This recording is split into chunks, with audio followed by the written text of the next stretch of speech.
देखिए, जैसा कि आप में से अधिकांश लोगों को पहले से विदित है, कल दिनांक 5/6 की रात्रि में हम लोगों को सूचना प्राप्त हुई थी कि जो एक कुख्यात अपराधकर्मी हैं पप्पू शर्मा उर्फ अमिताभ रंजन, चंदवा गांव के रहने वाले हैं। इनका विस्तृत आपराधिक इतिहास है और कई कांडों में ये अभी भी वांछित हैं। इनके अपने घर में आए होने की और छिपे होने की सूचना हम लोग को प्राप्त हुई थी। उसमें एसटीएफ, जहानाबाद पुलिस की संयुक्त छापेमारी की गई है। जहानाबाद पुलिस की टीम की तरफ से अनुमंडल पुलिस पदाधिकारी सदर, डीआईयू जो हमारे प्रभारी हैं, टाउन एसएचओ, परस बीघा एसएचओ जिनके एरिया में कार्रवाई हुई, ये सभी लोग यहाँ उपस्थित हैं।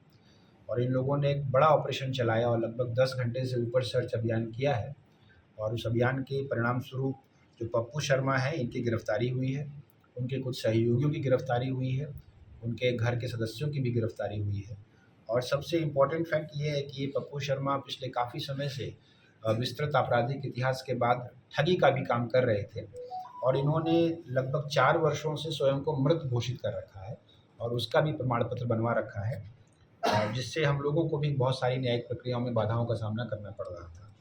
इनका लगभग 2011 से लेकर 2023 तक का विस्तृत आपराधिक इतिहास अभी तक हम लोगों को प्राप्त हुआ है, जिसमें परस बीघा थाना के अधिकांश कांड हैं, 115/11, 8/13 से लेकर लगभग 2021 तक के कांड हैं और जहानाबाद टाउन थाना का भी कांड इनके ऊपर पूर्व में दर्ज है। 3 कांड ऐसे हैं जो परस बीघा 19-20, परस बीघा 12-21 और परस बीघा 48-21, जिनमें अभी भी ये वांछित चल रहे हैं। हम लोगों की प्राप्त जानकारी के अनुसार कुछ अन्य प्रदेशों में, विशेष तौर पर झारखंड में, कुछ न्यायिक जो है प्रोसेस इन लोगों पर इशू हुए थे इन पर, जो इनके मृत सर्टिफिकेट दिखाने की वजह से जिनका एग्जीक्यूशन नहीं हो पा रहा था, उसके संबंध में भी हम लोग सूचना एकत्रित कर रहे हैं। इस पूरे अभियान में हम लोगों ने 6 गिरफ्तारियां की हैं अभी तक, जिनमें ये जो मुख्य अभियुक्त हैं अमिताभ रंजन और पप्पू शर्मा, इनके अतिरिक्त नंदन कुमार, राकेश कुमार, अमन कुमार और 2 महिलाएं हैं, मिंटू रंजन पिता अमिताभ रंजन, दीपा रंजन, मिंटू रंजन पति अमिताभ रंजन और दीपा रंजन पिता अमिताभ रंजन। इन लोगों को भी गिरफ्तार किया गया है। जो बरामदगी है इनके घर से, वो एक देशी पिस्टल, 56 जिंदा कारतूस, जिसमें पिस्टल के भी कारतूस हैं, .315 बोर के भी कारतूस हैं, एक रेगुलर राइफ़ल है, जिसको हम लोग ये पता लगाने का प्रयास कर रहे हैं कि वो राइफ़ल कहाँ से चोरी हुई या उसका क्या इतिहास रहा है, जिसके आधार पर हम लोग अग्रिम कार्रवाई करेंगे। इसके अतिरिक्त वॉकी टॉकी, चार्जर, एक लैपटॉप, मोबाइल, जो इनका मृत्यु का जाली प्रमाण पत्र है, वो भी मूल प्रमाण पत्र प्राप्त किया गया है। और इनके घर में लगभग लाखों की ऐसी संपत्ति भी हम लोगों को देखने को मिली है, जो किसी न किसी ठगी के फलस्वरूप इन्होंने मंगाई होगी, परंतु उनके संबंध में कोई कांड अभी तक हम लोगों के सामने नहीं आए हैं।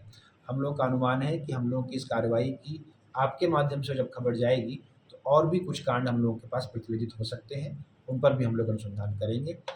इस महत्वपूर्ण उपलब्धि के लिए विशेष तौर पर मैं जहानाबाद पुलिस की जो टीम यहाँ पर है, राजीव, अनुमंडल पुलिस पदाधिकारी सदर, डीआईयू प्रभारी Parmanand, Paras Bigha SHO Ashutosh, Diwakar, town SHO और एसटीएफ की टीम को बधाई और शुभकामनाएं देता हूँ। सबसे महत्वपूर्ण तथ्य जो मैं आप लोगों से शेयर करना चाहता हूँ कि मुख्यालय के स्तर से, आईजी सर के स्तर से, जो महत्वपूर्ण अपराधी हैं उन पर हम लोग समय समय पर पुरस्कार घोषित करते रहे।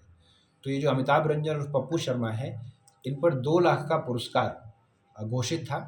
तो ये 2 लाख के जो है इनामी अपराधी थे, जिनको इस दोनों जहानाबाद पुलिस और एसटीएफ की संयुक्त टीम ने गिरफ्तार किया है। इस पूरे ऑपरेशन के लिए इस टीम को बधाई।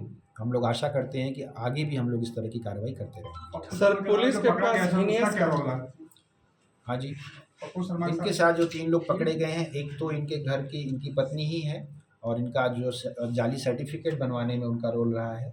जो हथियार जब्ती हुई हैं, इन्होंने अपने घर में कई जगहों पर तहखाने टाइप के बनवा रखे थे, जहाँ पर वो हथियार थे और जहाँ पर घर पर आने पर ये छिपता भी था। बाकी जो 3 लोग हैं वो व्हीकल से जो कन्वेंस होता है, इनके यहाँ सामान लाना, ले जाना, इनको घर लाना, ले जाना, इन सब चीज़ों की गतिविधियों में संलिप्त रहे थे। सर हीनियस क्राइम कितने थे जो इन पर दर्ज थे, पुलिस के पास कितने? देखिए, पुराना जो हीनियस ऑफेंस है वो आर्म्स एक्ट के केसेस हैं, अटेम्प्ट टू मर्डर के केसेस हैं जो 2011 से लेकर, और मर्डर केस भी है 2023 तक है। इधर के जो मैंने बोला कि जो कांड है वो ठगी से ज़्यादा संबंधित है और ऐसे कांडों की संभावना ज़्यादा है। तो जो इनका बैकग्राउंड है पिछले 10 वर्षों का, विशेष तौर पर 2020 तक का, वो हीनियस ऑफेंसेस से जुड़ा हुआ है। इधर किसी से रैंसम वगैरह भी मांग रहा था क्या सर? इस तरह की सूचनाएं आई हैं कि चूंकि लोकल लोग इनकी गतिविधियों या इनके नाम से परिचित रहे होंगे, तो बाहरी लोगों को ये किसी न किसी नाम पर ऑफर दे के सामान मंगवाते थे और जब वो लोग अपने पैसे की डिमांड करते थे तो उसको धमकी देकर यहाँ से भगा देते थे। प्रभातखबर.com, विश्वास वही, रफ्तार नहीं।